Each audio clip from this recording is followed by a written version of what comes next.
Hello, everybody. We're back here on Gelvin Valley for another episode. Welcome back. We hear a puppy in the background, but we are in the middle of dealing with the straw after harvest. So I'll crank up our little baler here and we'll get started on another round.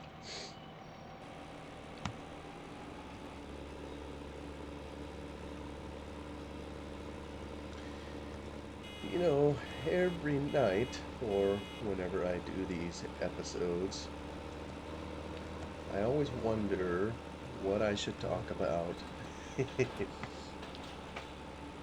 You know,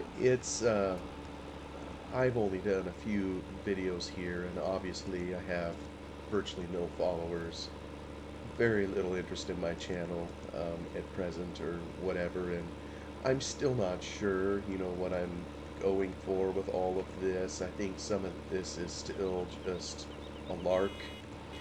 Um, there's another series I intend to start at some point, and that might be part of my motivation for getting into this. To share a map that I worked on quite a bit, also for Farms M15, incidentally. It's one of those things, and I don't know if anybody here has done any modding as they play Farm Sim. It's kind of one of those things you almost just fall into as you start editing a map or a mod and seeing if you can tinker with it, get it to do what you want it to do. But I kind of fell into that once upon a time, and now I've released a few different mods and what have you.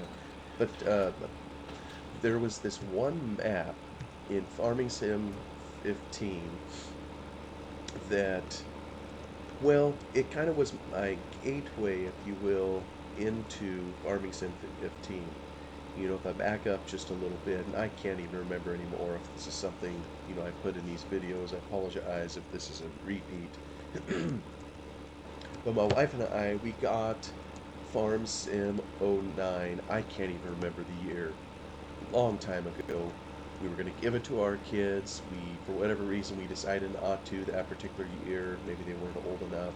So we just put it in a shoebox. I didn't discover it until much later. It was Christmas of 14, I believe, that we finally gave it to our boys. And when they started playing it, that's kind of when I discovered, when their daddy discovered what all was in there that they were, enjoying. And they kind of lost interest in it after a while. Mine, only grew and it started going into modding and what have you. But I guess the thing I'd like to say about modding, if anybody's ever done it, the ideas are many and the means are few.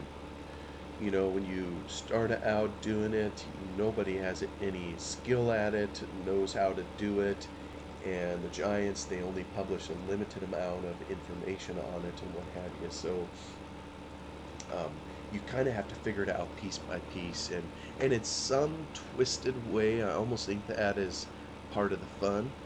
It's kind of black box in nature, if you will, to where they don't give you perfect information and you have to kind of figure things out on your own. And I used to hate that in school. Those story problems that they would ask, or they would give you a question to answer and they would hand you just limited information and you had to figure something out. I think what they were trying to do was to simulate real life. And being a typical lazy student, I preferred a much straightforward question and that kind of thing. But those things do help us prepare for real life.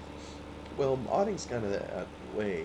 They give you some information, but you don't have near enough. At least not for me.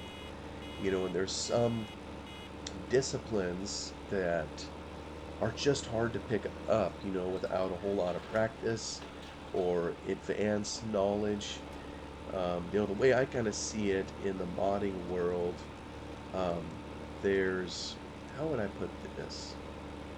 would there be three disciplines, maybe? One discipline would be coding. You know, there are script mods and Lua script mods that people can make.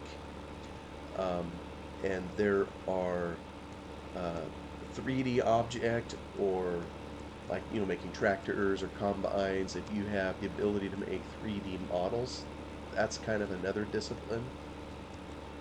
And maybe a third, and there may be others too, maybe a third I would say is mapping. You know, you don't necessarily have to know either one of the other two in order to produce a map. And frankly, you don't need to know either of the other two to make a tractor or a combine mod or, you know, some of those kinds of things. You know, you could borrow someone else's model. I say borrow, some people just flat out steal or they buy a model. So it is possible, but those are kind of the three areas. Well, you know, who among us has learned how to do coding? You know, this is Lua. You know, a professional coder, you know, could understand the language and maybe with a little looking at it could figure something out. And because he already knows how to write code, you know, maybe it's no big deal. But the Giants only give you a little piece of their coding, and you kind of have to know how to dig into it to dig out pieces that would help you write something new. You know, the 3D modelers, well, who among us knows how to and possesses the software to make a 3D model? You know, nobody. And the Giants, when they made the game, they used, what was it called? Some software called Maya, which is horribly expensive. I mean, I think it costs literally thousands of dollars. Well, so you either pony that up and do it, or you take whatever free program is available, such as I think it's called Blender, and you try to learn how to do it. Well, whoop, ooh, I almost ended up in a ditch. I've looked at Blender, you know, just a little bit, and it isn't very intuitive to get into. It is free, you know, so it's got that going for it, but it's pretty difficult. You got to be pretty invested really to, and you have to want it.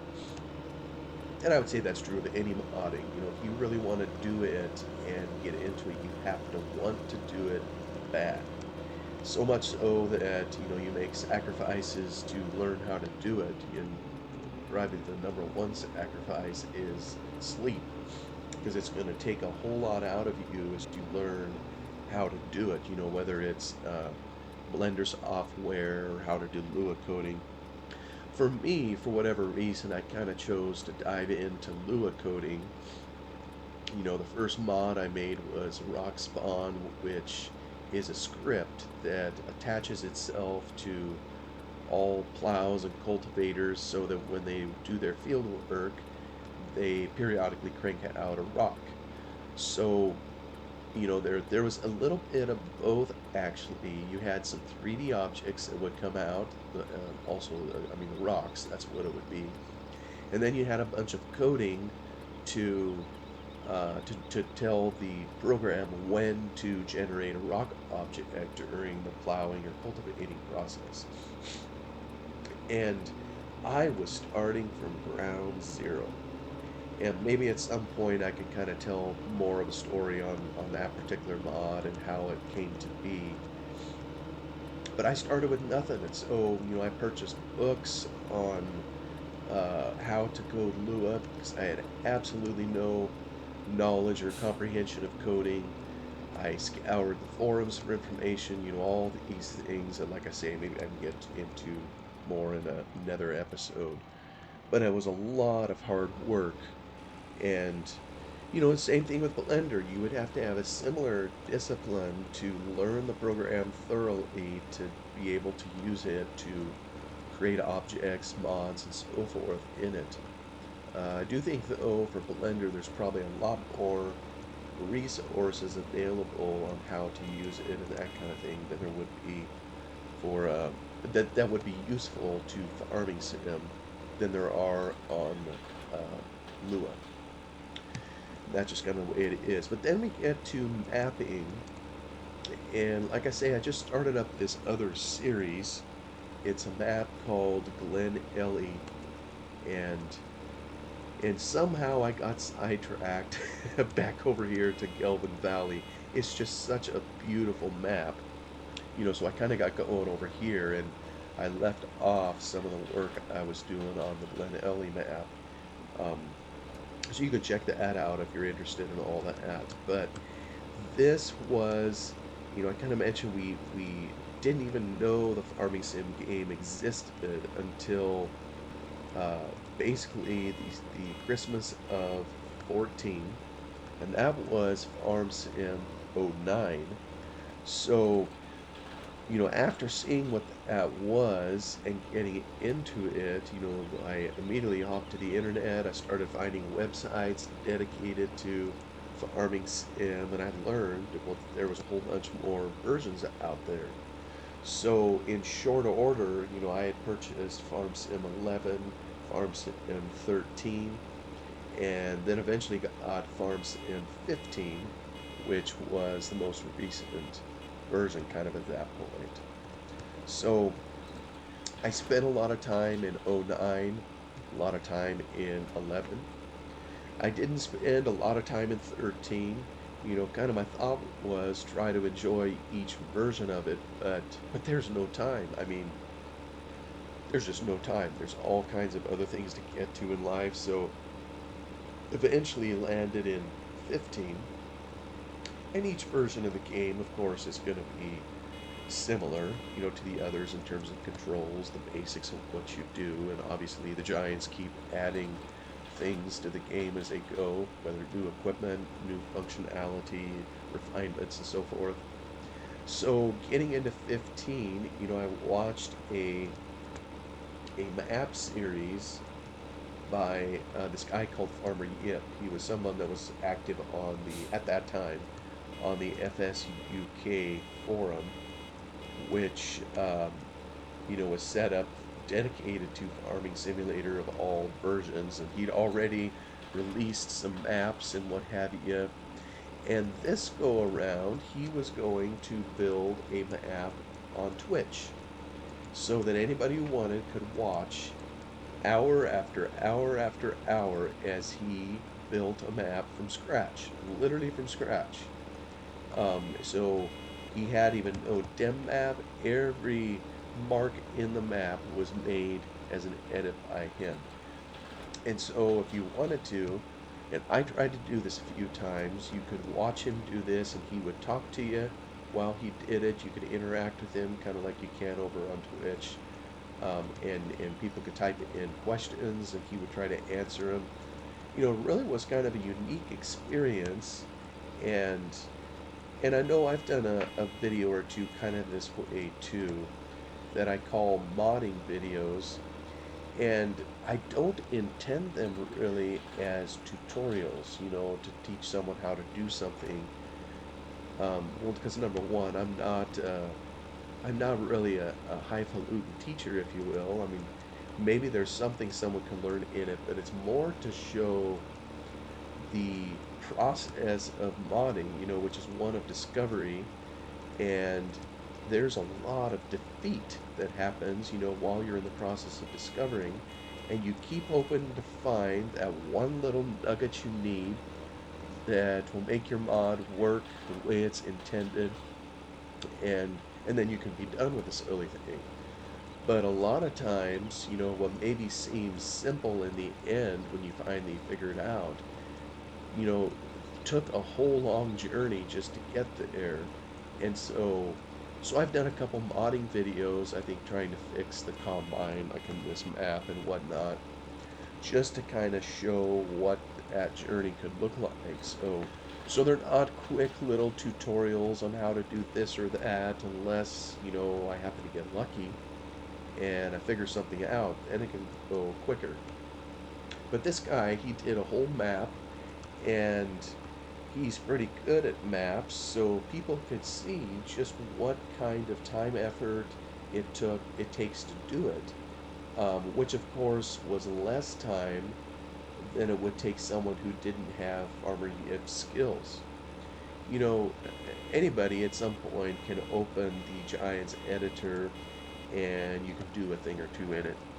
But there are so many things to know, and these are things you just pick up over time, that you learn about, that you watch other tutorials on, and it just takes time, time, time. And so I hadn't at that point looked at Lewis scripting yet.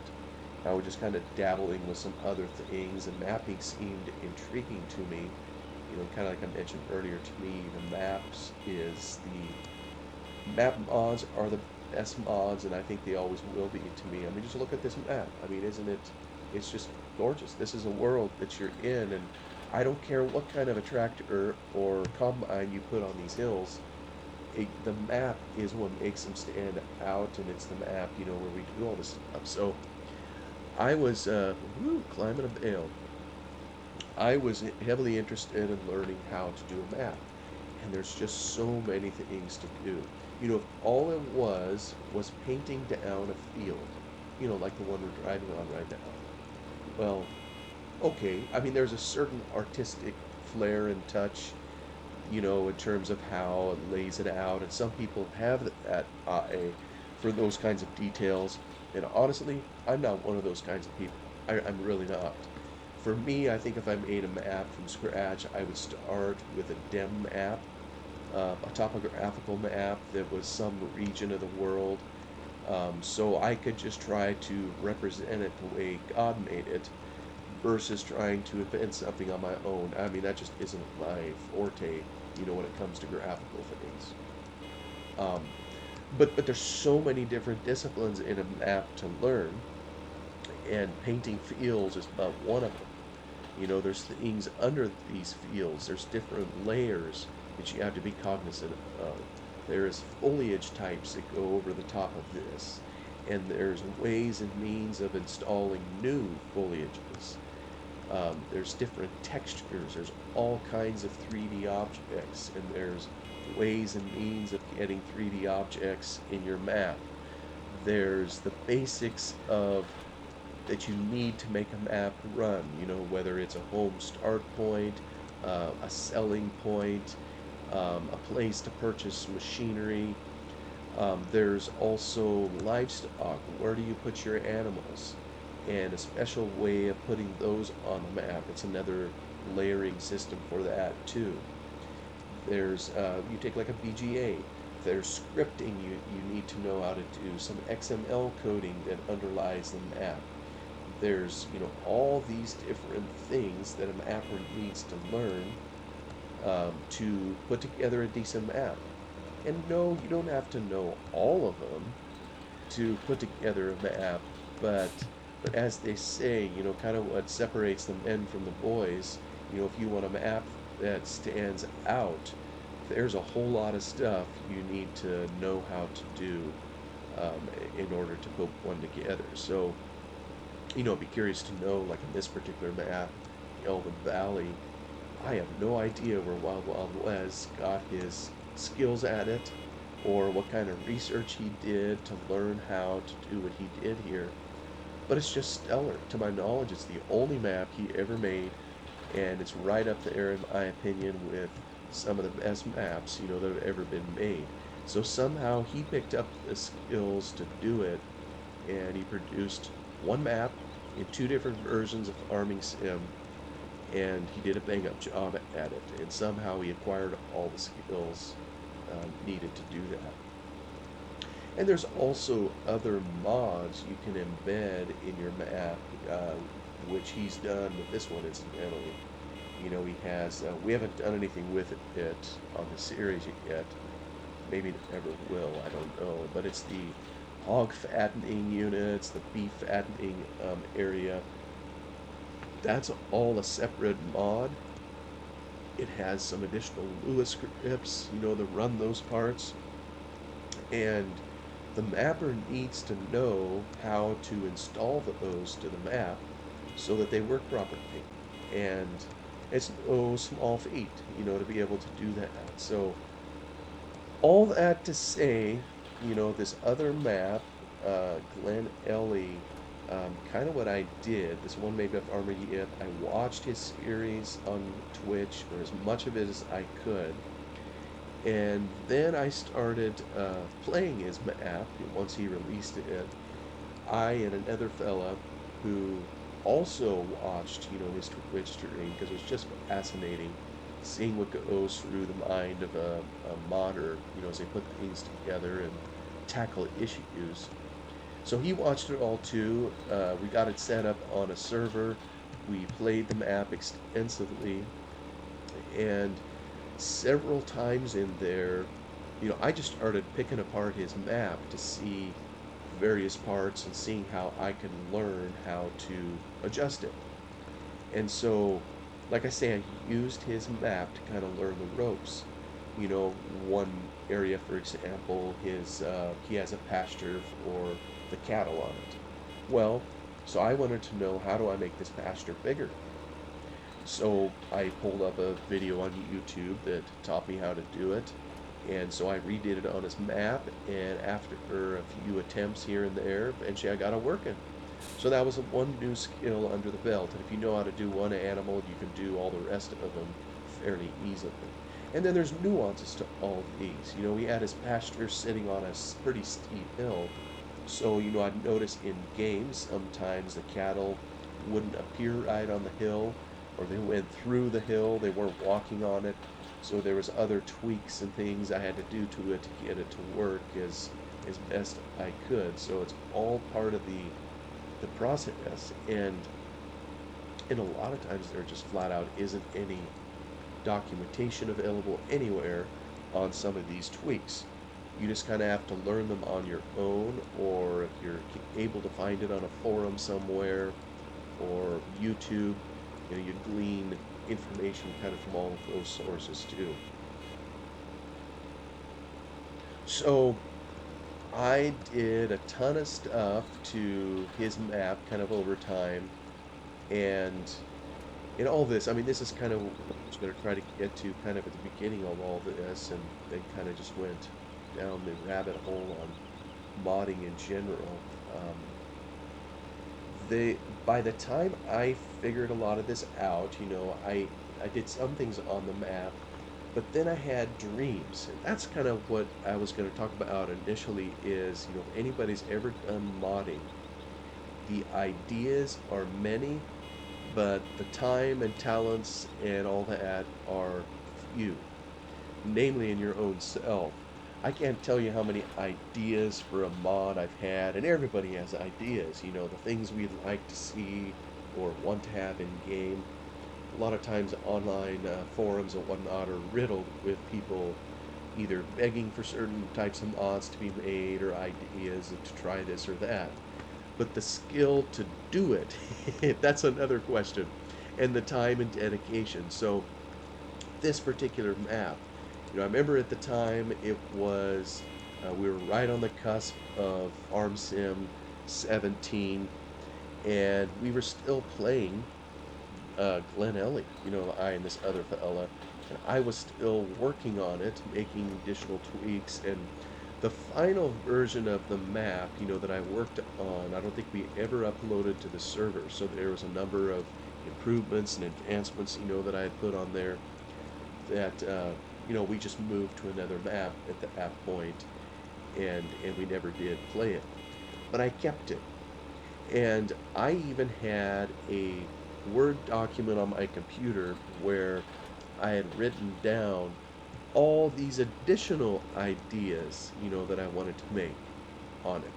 And some of them, were real simple, like, hey, there's a tree floating kind of down near this field. You need to go stab it back into the earth so it looks right. Some of them were pretty simple ones like that. And then there were other ideas that I put in there that really required a lot of work. One of them that I had on there was, what would it take to have snow on the surrounding hills? Well, I mean, back in Farm Sim 15, you just didn't have a map then add snow in it. It either had snow in it and that was the whole map, or it didn't have snow in it at all. You didn't have kind of uh, a stretch between both, where during heavy rainfall, snow would fall on the hills, and then over time it would disappear.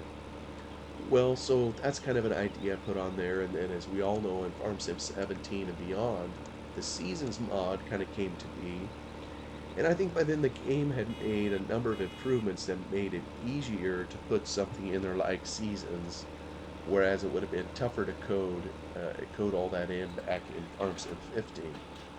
But it still was a question I had, what would it take to put some white on these hills during a rain and then have it melt off in the after the rain shower's gone and the sun comes back out.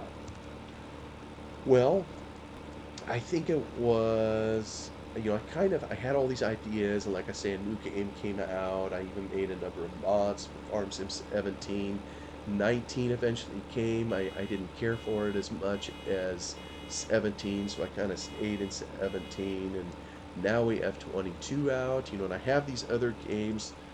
I've done very little on 22, but always in the back of my mind, it was like taking a mental overhead or whatever you call it. I remembered, I got this Glen Ellie map. I know it's Farm Sim 15, but there's this long list of things that I wanted to do to it. Why don't I just go back and see if I can do it?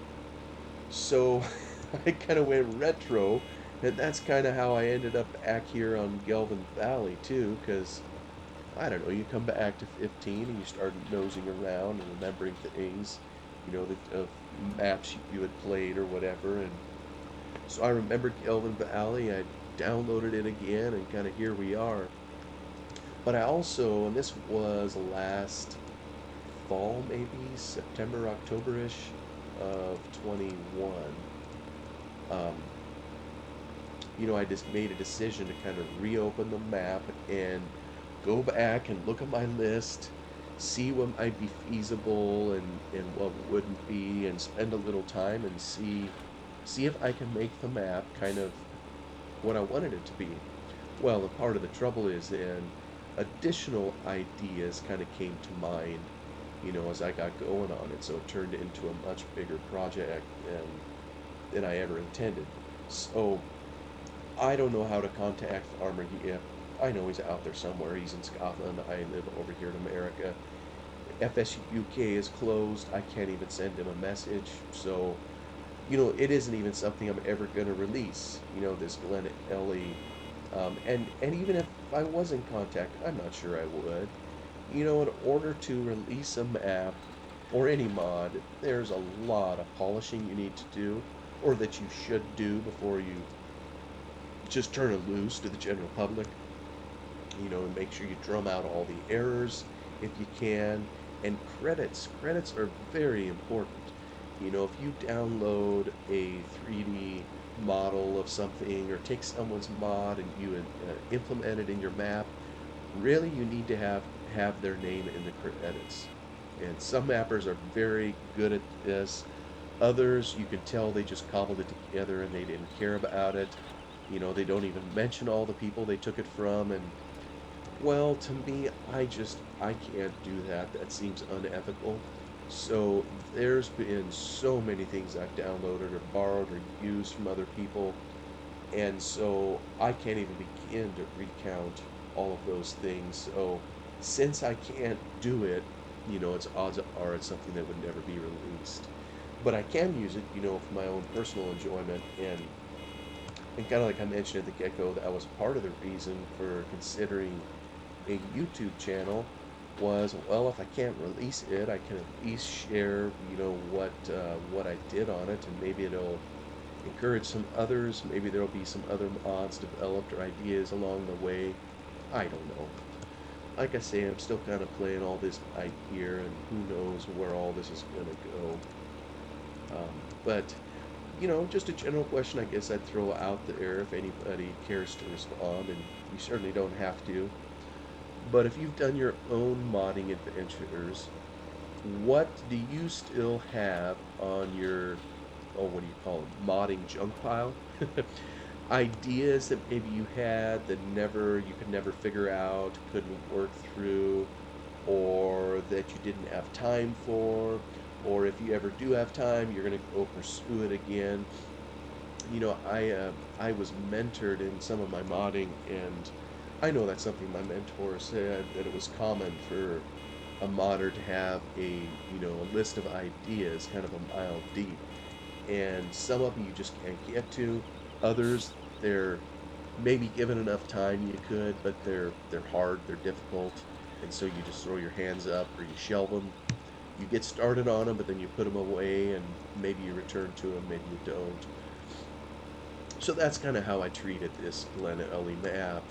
I got started making a number of improvements, shelved it literally for a couple years, and maybe it was even 3 years. And then just recently kind of went back into it, and I I don't know, maybe it's a touch of OCD, but maybe someone else here also understands kind of what that feels like. When something is within your reach, you can do it, just get given a little time, and then it just sits on your mind. This was one way I could figure out where if I just get in and do it, because I know it'll be enjoyable doing it, well, then it won't take up mental space anymore, and I can move on to something else. So, well, looks like we've nailed another field with bales. Let's look here. We have field 19. We have the pasture over by our cattle. And then we have fields 8, 37, and 38. So we're getting through it. For some reason I thought this would take a whole lot longer. I'm looking forward to getting all this baling done so we can take these and sell them and hopefully make a few dollars to start handling the negative cash situation. Thank you for watching, for stopping by and spending a little of your valuable time with me here. I appreciate that. Have a great day for yourself, and I will see you the next time. Take care till the end. Bye bye.